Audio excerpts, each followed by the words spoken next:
an animal and makes you refer to your animal, appeals to that, so they can control you. I'm telling you, no, you're not an animal. It's a lie, see. So it's bad enough that somebody is angry at someone who is dishonest and simply criticizes them truthfully with the point of trying to get them to see it and repent of it. If they take offense of it, or if they appreciate it, they're free. It's painful, but it's freedom. Thanks, I needed that. But if they take offense at it, it buries itself inside them and never leaves them alone and drives them mad. That lady will go mad. I'm a difficult person to deal with because what I have, I know to be true. The reason why you'll have a reaction like that is because they know it to be true, but there's no other truth but theirs.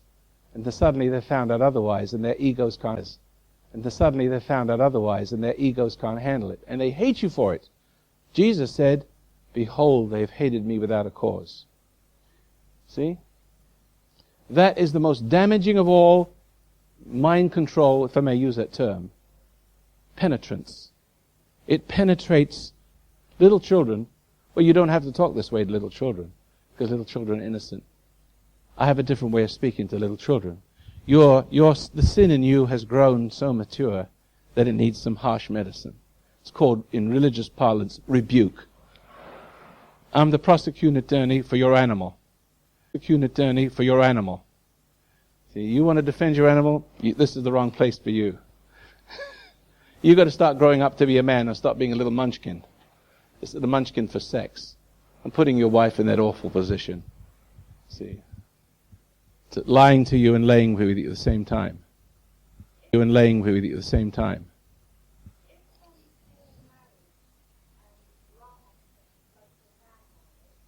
You both feel bad about it, so why do you do it? I know. Well, we're going to examine the forces at work that make you do those things. A lot of your problems have come from... There goes another one. All right, I always expect a few like that. You have to understand the mechanism which makes you a sexual slave. It's called the love-hate relationship. Hate leads to that kind of love. Hate leads to that kind of love. Because hate is a sin. Hate awakens the animal and puts to sleep the human, your conscience.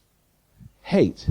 So the more you hate your wife, the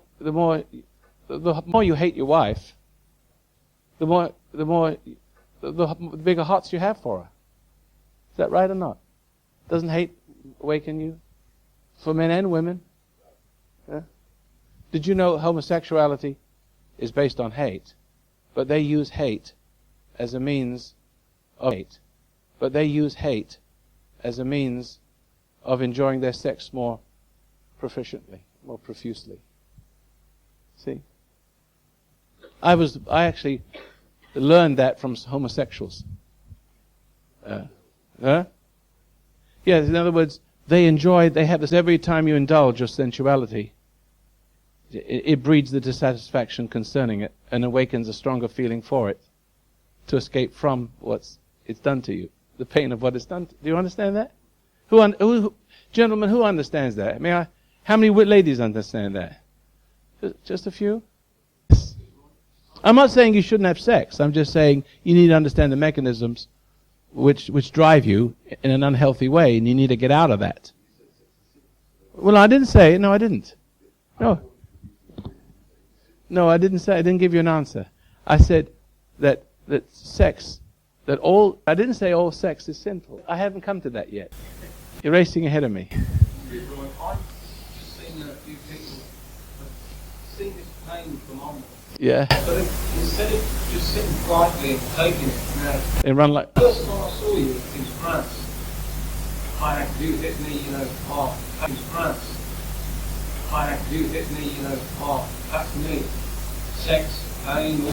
And that's a few years ago. I'd just like to say that now I've got 3 children now, and outside in Britain we're losing our role model for men. They say men have got to be like sex role models. for men. You know, they say men have got to be like sex machines and that. Now, I just sort of backed off from my wife for about 6 months, and, you know, I'm just sort of losing that sex bit. And I'm finding out, hey, you know, we're getting on so well, I can't believe it. That's right. I thought to myself, if you could just give yourself, Right. I thought to myself, if you could just give yourself that space. Okay, I'm not saying that I'm not going to have sex again, but my wife's got 3 kids, you know, with like home education and things. She can't be playing that game as well as all this other stuff. So but wait, what the problem is that what the problem is that as men, you're not getting any role models or anything on the TV. They're throwing what's that program? EastEnders, where they just show you men as degenerates, things like this. But there's another way. Since you're going to give it a talk. Yeah, another way, if you allow yourself, I don't know what it is, the space between yourselves, and, you know, just back off for a while and look at it. And especially when you've got children, because if you've got 3 kids or 4 children or whatever, your wife's going to be so busy, you can't be pushing her and saying you want sex as well, because she's tired out bringing up the kids. So if you can just back off a little while and look at it, you'll be amazed how, you know, what will come over you, the sort of new relationship you'll have with one another. But I can only, well, what can I speak through experience? And what can I speak through experience? And when I first saw Roy, I'm not kidding you, I wanted to run out the door. I couldn't even go near him. But I didn't. So I sat and I took the pain, looked at myself, and things are slowly working out. Thanks. Thank you. You have a BBC, they have little captions underneath who it is. John Smith, cult leader, or whatever it is. Dirty old man is under, ex-dirty old man, right? All of a sudden, I work with homosexuals. Good Lord. I'm not one, right? These guys work. But I'm the guy they're trying to make me feel as though I'm the one that's wrong, you know? But these guys they got it wrong. They have it wrong. And they've all been damaged in their lives.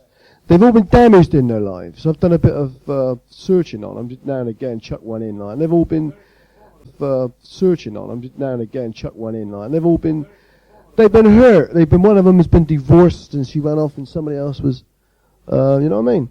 But they're trying to take over, you know. But they're going to get me. But they're trying to make me that I'm the one that's wrong. There's a program on television, Channel 4 late at night. I'm the one that's wrong. There's a program on television, Channel 4 late at night the other week. I didn't watch it properly, 5 minutes of it. And there was all these gays and lesbians in the audience. And there's some people there. And one of these people said about how they've been damaged sometimes in their lives. And they all laughed. They all laughed. Yeah, they're in their own thing. They're doing it. And they're right and everyone else is wrong, you see. Yes. Would you mind passing? You can turn my mic on, can you? A little bit? How was that? Mary had a little lamb. His fleece was black as soot. Into Mary's bread and cheese his footy he put. All right.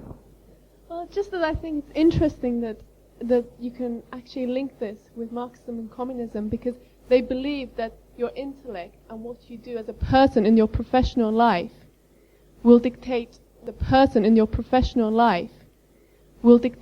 what kind of person you are, so that if you are a good lawyer, say, then, oh wow, that's the person to be respected. Sure, yeah, sure, I understand that. And they avoid anything else inside you as well. That's true. And that's why Clinton Clinton can be president, because how can his character, I mean, what's the use of character as long as he can do his job properly, as long as he's a good lawyer? That's the point. That's a sure sign that he's a Marxist. See, that's exactly how Marxists think. If you're a good lawyer, you're a good person. But that's how all sinners think that way. That when you feel inferior, so you want to be a university professor to compensate, because you hide your wrong, your flaw, in what makes you look good. So a good doctor is a good person. But it's respected. because Ah, yes, and that's the external respect and the controls are all in place. Yeah, here I am again.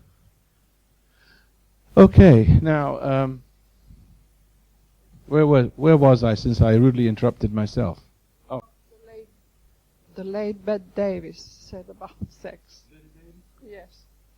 She said the biggest joke God played on humans was sex. She said that? Yes, because once the sexual attraction is gone, The love is gone. you look at that person and Well, the sexuality has a role, but the problem with sexuality is that it's exaggerated to the point of self-destructing. You actually dribble yourself to death in the toilet.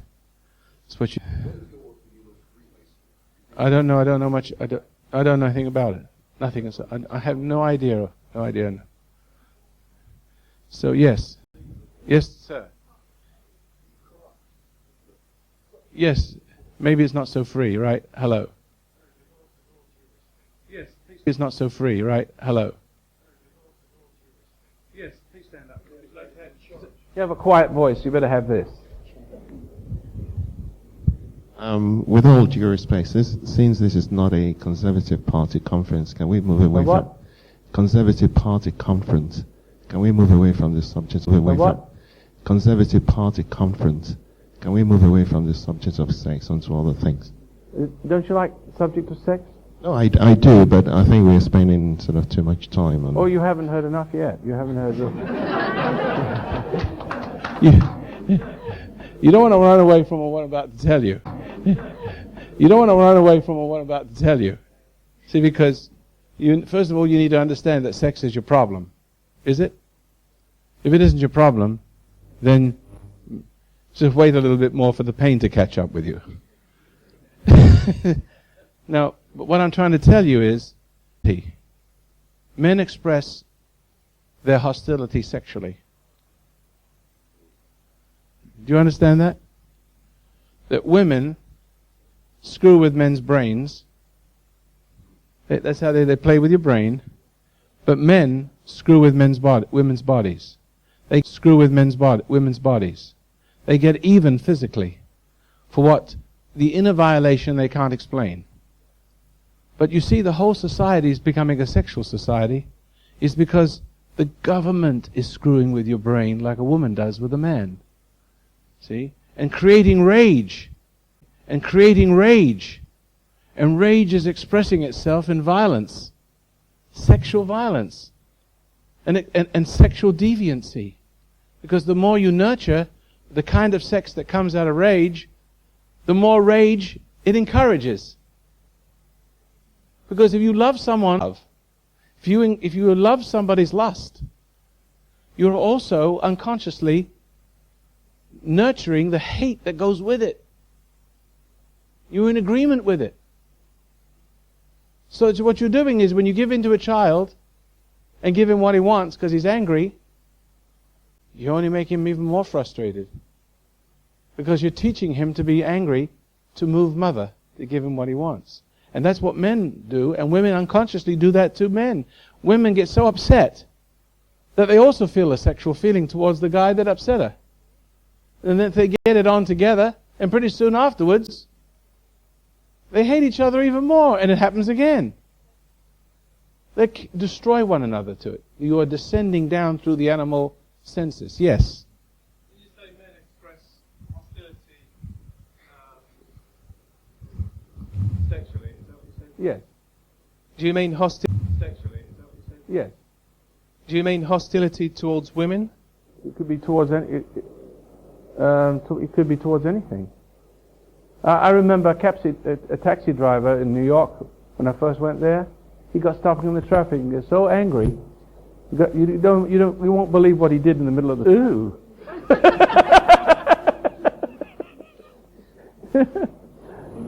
He had sex with the street.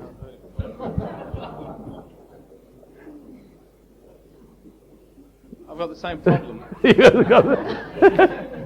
Not in the street, but... No, the street. But I can't see the. That's all right. I can't see the link between the hostility and the sex urge. Well, the link is that it's sin. That hate is a reaction to temptation. You understand that if I intimidate to temptation, you understand that if I intimidate you, if I say to you, hey, there's 50,000 pounds over there, I won't tell anybody, go and take it. One, there'll be a little excitement. You're crossing that threshold. You're a human being. You know right from wrong. Threshold. You're a human being. You know right from wrong. When you cross that psychological border, it takes a little heartbeat and a little fear, but if you cross it, you become a thief. You're not an honest man anymore. You are different.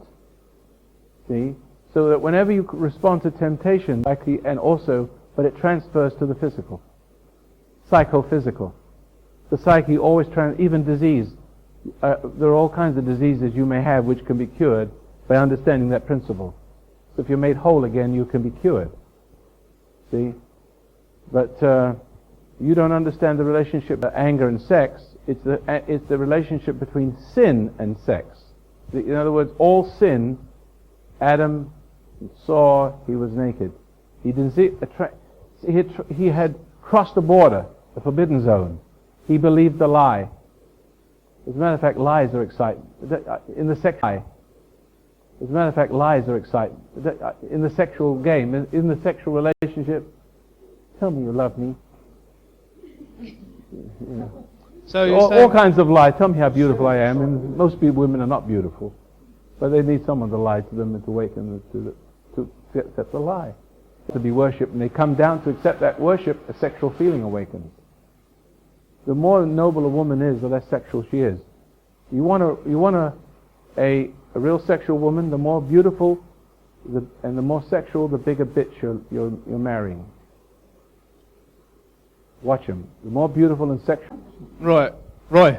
Yes. When I first heard you about 14 years ago, you were talking about masturbation, and I got the impression at that time from listening to you. That it was a sin. I didn't say it was. Oh, that's the impression I got at that time. So, but I didn't say it wasn't. So I stopped that practice. I got you all worried now. I stopped that practice. I got you all worried now, haven't I? So I stopped that practice for perhaps 6 months. Then one time I heard you on the radio just say to someone, it wasn't a sin. And you started all over again. Yeah. I started all over again. Well, so I've had that problem. Teach you a lesson to listen to me. Yeah. You have to see it for yourself. Do you know? So what do I have to see? I thought you were over here for a minute. Yeah, go ahead. I am. So what do I have to see to? You have to see it for yourself. Now you know I've got five kids, and I have never taught them anything about sex, because if you tell them it's all right, they'll do it. If you tell them it's not all right, they'll do it. See? Yeah, go ahead. If you meditate, or he said, when I meditate. Okay, let me have my weapon. What I was going to say is, when I did the meditation, I just saw it as a compensation. No big deal of sex. Yeah, it is. It is a compensation. And you distance yourself from it, and you see it for what it is. It's fine. It's good. See what it is. There's animal love, and there's godly love. And you'll see that what sex, and there's godly love. And you'll see that what sex is, and why it's so burning and so dangerous, and so possessive, obsessive, is because the sin is in the soul. And the allegiance has been transferred from God to the female. Just like all traumas, all sins are traumas. There could be pleasant traumas and unpleasant traumas. Sexuality is a pleasant trauma. You know, all that glitters isn't gold. You see, love is not It's maybe when it's practiced in a way to escape from what you are. See? So you get into the woman to get away from the truth about yourself.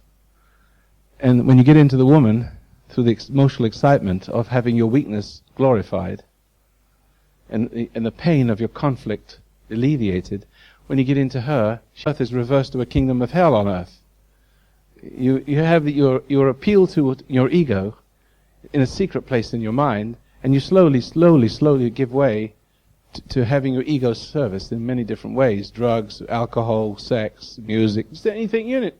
Looking for approval, enslaving yourself to saved, but thinking that you're a king, but you're really a slave for the sake of that approval. So there's so many different ways you give way for pleasure to escape the pain of what you are,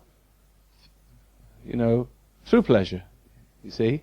There are so many ways that your allegiance, there are so many ways that your allegiance slowly is transmogrified, which is downwardly transcended. You become altered in your soul so that you start to be shaped in the likeness of the love source. That's why men are half men, half women, part devil. Of the female they worship for their assurances. But what the wrong came through the woman, so you're like a homing salmon going back to the female source for the assurances that you're not wrong through a woman. See what I mean? And every time you've done that, every time you have sex, you are less. Every time you are less. Every time you become less, your conscience catches up with you. And this is the pain that most people don't understand, the pain of becoming, worshipping and loving and giving your service in servitude to the wrong God. The wrong God is not the woman, it's what's behind the woman. It's the hell that you're serving behind her. It's what's behind the woman. It's the hell that you're serving behind her. You're not dealing with just a flesh form when you're dealing with... You're not even dealing with a bottle. When you're dealing with a bottle of whiskey, you're not dealing with just simply chemistry, but you're dealing with something beyond the chemistry. But you're dealing with something beyond the chemistry. Some companion, right? I've seen a guy with a wardrobe full of empty bottles. Down the tubes. That's right. You can worship the God of the bottle. See it? Great for my ego, is it? Yeah. Would you agree that food is a substitute for sex? I do. And could you talk a bit about food addiction? Would I talk a little bit about food? Well, the food is the hardest problem to... The most dangerous drug on the face of the earth is not sex.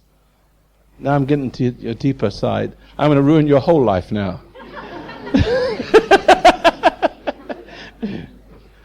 Food is the most deadly of all the sins. Now, did I say you shouldn't eat? The sins. Now, did I say you shouldn't eat? Why do you think people have anorexia? Because they don't understand the food is what they eat so as not to feel guilty. But the food, when you eat food not to feel guilty, it makes you guilty. It's called denial. Somehow the food is making you worse, creating conflict. So then you decide not to eat. Because if you don't eat, you think you're purging yourself of the sin. And that you're having some control in your life over the food. And therefore over the sin. But real basis for the food thing. That if I hypnotize you or traumatize you, and my personal relationship is one of the same, hypnosis and trauma are the same. If I traumatize you, then I have ability to suggest to you anything. Traumatize you, then I have ability to suggest to you anything. And you will doubt yourself about it and do what I want, and you will seek to please me. That's your relationship with your husband.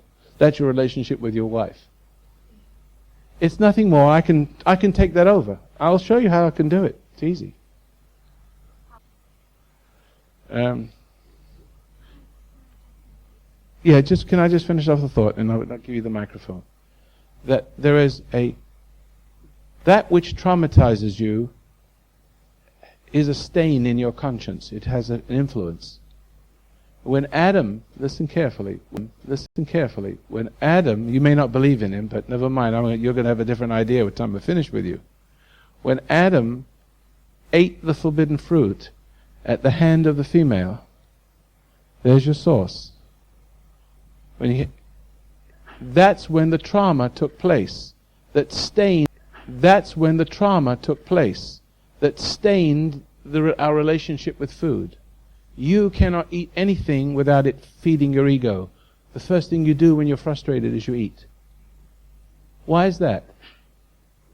Because, but if I seduced you to take drugs, what would you want to get rid of the pain of being seduced by drugs? More drugs from the source. You would. If you become a drug addict, if you went with the wrong crowd and someone talked you into taking drugs, and you left behind your common sense, hey man, take the drug, you're gonna get high. Hey man, take the drug, you're gonna get high. What is high? Man being God. Man feeling superior. Inferior man trying to feel superior. That's what a high is. That's the forbidden fruit. But what would you do? How would you relate? But what would you do? How would your relationship with your conscience be then? Your conscience would pursue you. Your conscience will make you guilty. But what is guilty doesn't want to admit it's guilty because it's now become God, and God can't be wrong. And therefore you go back to the very drug that made you wrong to make you feel wrong. And therefore you go back to the very drug that made you wrong to make you feel right. It's denial. So you take drugs to stay ahead of the guilt of drugs. To stay ahead of the guilt of drugs, you take drugs to stay ahead of the guilt of drugs, and you drink to forget the guilt of drinking, to forget the guilt of drinking, until you've forgotten what it was the original took drink for. Now, food is the same way. You don't need drugs and alcohol to live, but you need food to live. Your food is transferable. Did you know that the first thing a baby does is eat mother? And that's right. Nothing wrong with breastfeeding the woman. What kind of woman is it? It's a woman that seduced your father. So he became a wimp. He's no longer the spiritual leader in the home. The bitch is the spiritual leader in the home. And the bitch is the influence, in case you didn't know. Is that right? Point. After three daughters, after the baby is born, the first couple of days, the father doesn't exist. Am I right? For a while, anyway. Let me have this. But do you, excuse me for being rude and being impolite. Food has awakened the sexual feeling.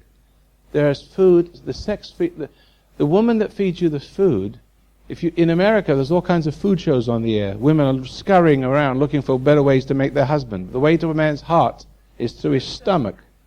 But then the next way to his heart is through his you-know-what. What? See? Because that's what's awakened. And the very reassurances of a woman that she puts in her food, the restaurants are full of people looking for love. The restaurants are simply whorehouses for your stomach.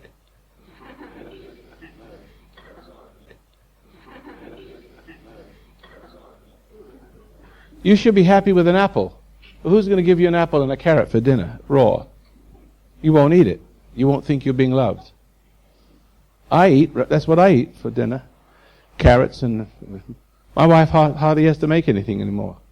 They have me buy everything. She doesn't cook anymore.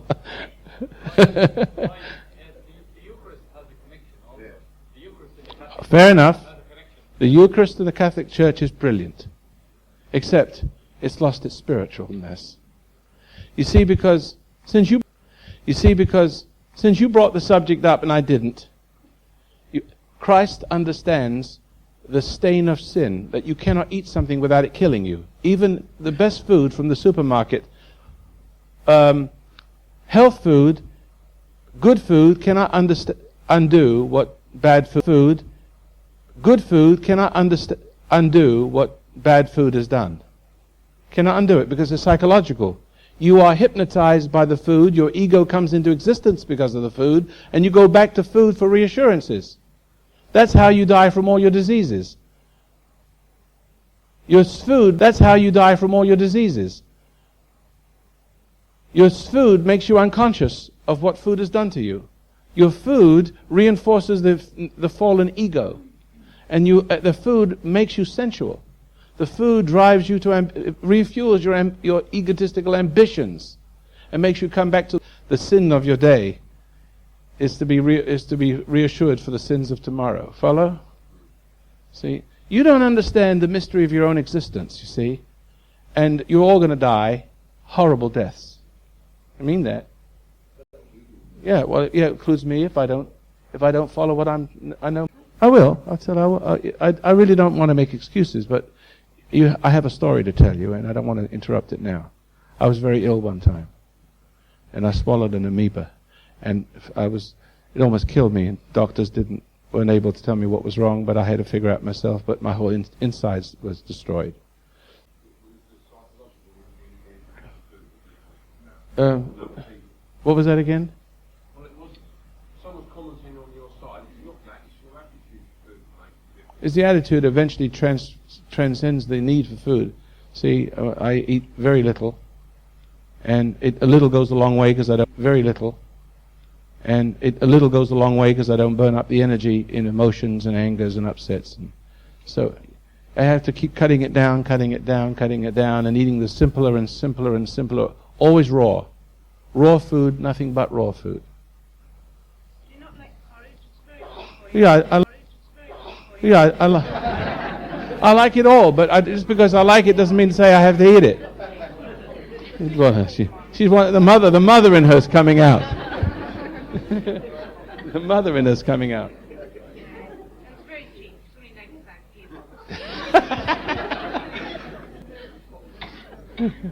95p. Well, my son went to the airport already, John? Yeah. He's there already, eh? Thank you for taking him. I really appreciate it. What I'm trying to say is that the Eucharist, we're coming back to the Eucharist. That is very that the Eucharist, we're coming back to the Eucharist. That is very symbolic because Christ was brilliant. He understood the whole thing about anger being the root, unforgiveness. We were speaking about that yesterday. Hostility being the root of all our troubles, and that it being a sin. Hostility being the root of all our troubles, and that it being a sin. Judge not lest you be judged. That doesn't mean to say you can't discern. I can discern you're a jerk, but I don't have to be angry about it. That's judgment. See how refined that can be? So, but he understood that the root of all the problem of the human race, he understood it. It comes down to us a little bit in the scripture with the Last Supper. No one understands to this day what he did when he said he broke the bread and remembering me. It says in remembrance, but you could say it's much clearer when you say eat this remembering, present tense. Why did he say that? Because food is contaminated for the use of one's selfish ego. For the use of one's selfish ego. All food is. All the nations revolve around their belly and their reproductive organs. And that's in that order, right?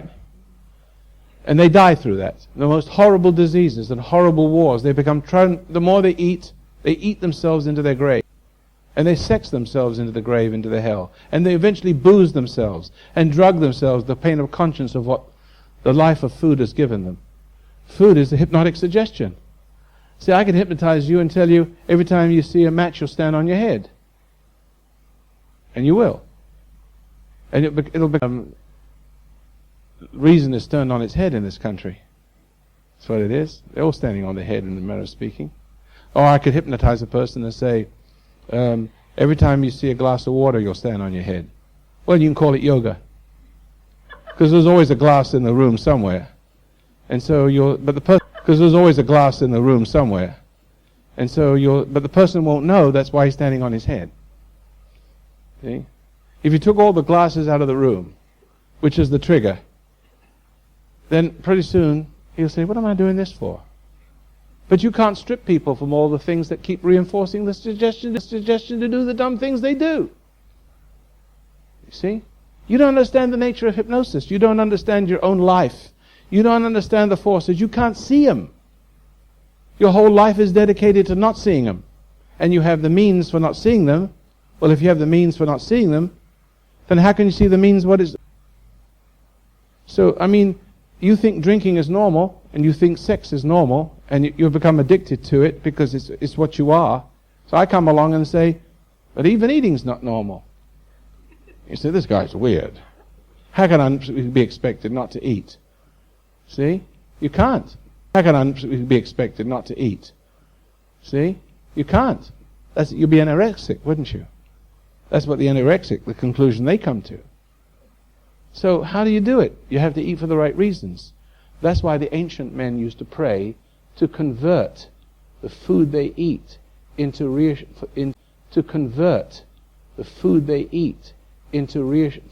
the service of their humble soul to their Creator. Very simple. So that's why they pray. They blessed the food, and indeed the food was blessed because they were conscious of its other value and negated its other value. I can make you conscious of the things that control you, it no longer controls you.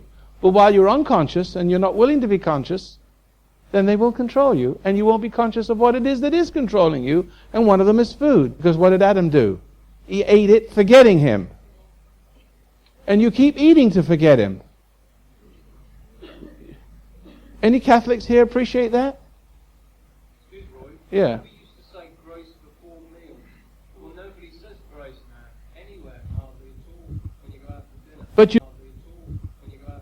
But you don't need to say grace. No. All you need to do is have a good heart. And you don't want to embarrass anybody by saying grace, because you don't make your prayers an outward thing. Yeah. It's a silent thing, and it shows itself outwardly. You don't want to make a big display, because the minute you do that, you get as odd or as a holy person, and you're finished either way. See?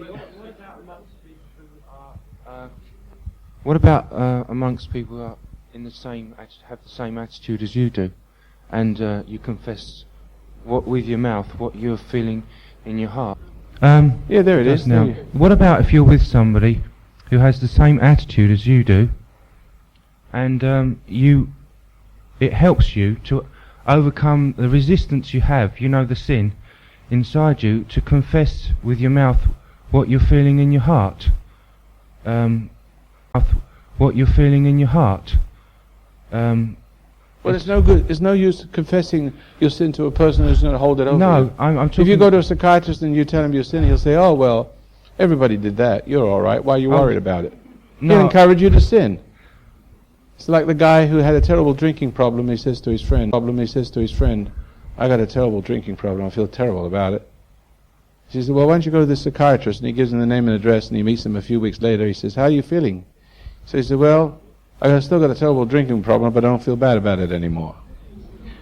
Yes, see? Right, I didn't mean that, actually. Yeah, well, you got to be careful. I was talking about saying the grace. If you say it with somebody who's a believer like you are, is that okay? May I suggest you don't say grace outwardly? It's a silent thing. Yeah. And you don't want anybody to know you're doing it. You see, you don't want to. You spoil it when you try to make an outward display. You see, you don't want to. You spoil it when you try to make an outward display of something inwardly. It's like he says, don't do good things before people. Don't give money to people and make a big display of it, because your reward is outward. You see, but don't let your right hand know what your left hand is doing. Do good deeds in secret so you don't get reward from people. Just do the good deed. You see, if you do good deeds for people so it's shown, it's the reason why you do it, and you kind of like people seeing you do it. And that's dangerous. It's a conversion of the principle, see? That's what I just said. Yeah, never let your... That's right. So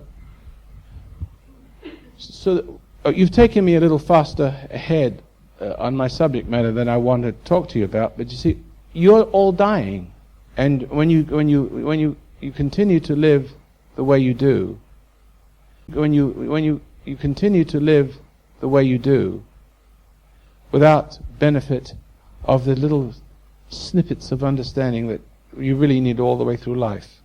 What I'm saying is, I don't expect you to do everything that you hear me say now. I don't expect you to take it all in one. All I'm asking you to do is go through one ear, come out the other, and just have a consciousness that there's another way of looking at it, as the fly said as he walked on the mirror. See?